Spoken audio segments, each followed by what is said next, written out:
Spencer, I'd love to get you started on Amazon because Bernstein this morning writes, I'm not arguing that AWS is definitely going to miss revenue growth expectations for the next few quarters, but I am arguing that investors are not worried about it nearly enough given the tech recession we are likely already in. What do you think? Well, I think it partly depends on your time horizon. So, I mean, if you have a long enough time horizon, I'm extremely bullish on Amazon. It may drop further from here, but the fact of the matter is every big company that I talk to is focused on moving their businesses to cloud and increasing their AWS spend. So yes, of course, there's going to be less startup activity and fewer startups moving on to AWS in the short term, but the long-term trend is just hugely aggressive in favor of AWS. The company, or AWS within Amazon, is probably worth $1 trillion. That's 35 times operating income, about 25 to 30 billion. So you are getting the US e-com, international e-com businesses for free. I think Amazon looks great for long-term investors.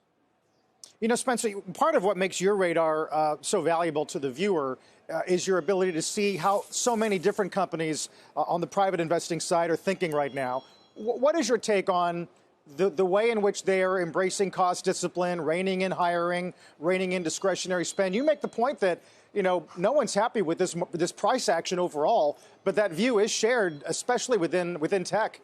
Yeah, so look, it's a brutal environment out there, as anyone can see. And for investors who watch this program and you think you're in a bad mood, you should know that those of us that work in tech, we're also in a very bad mood. The only thing worse than being a shareholder of a company whose stock is a 7-year low is being an employee of a company whose stock is a 7-year low and having most of your compensation over the last 7 years basically wiped out. So it's shared pain between investors and employees.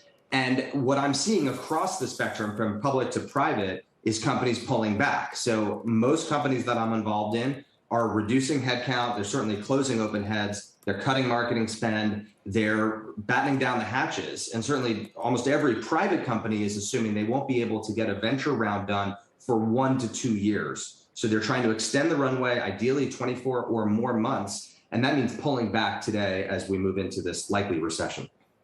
Part of that conversation, Spencer, as well, and how they can sort of, or what are some of the challenges of stock-based compensation? It is such a huge topic out here in the Bay Area, especially, as you know. Many recently public companies are dealing with that out in the open. We hear from a lot of CEOs telling us that they're having trouble with recruiting and retention. What are you recommending for your portfolio companies? And do you think that that model itself, that compensation that is tied so closely to equity, their equity shares, do you think that that will change in the current landscape? Well, yeah, I tweeted last week some stock comp numbers relative to market cap, and they're pretty jarring. I mean, you have companies that are giving out stock compensation 50, 75% of the entire market cap of the company, which is kind of mind-boggling.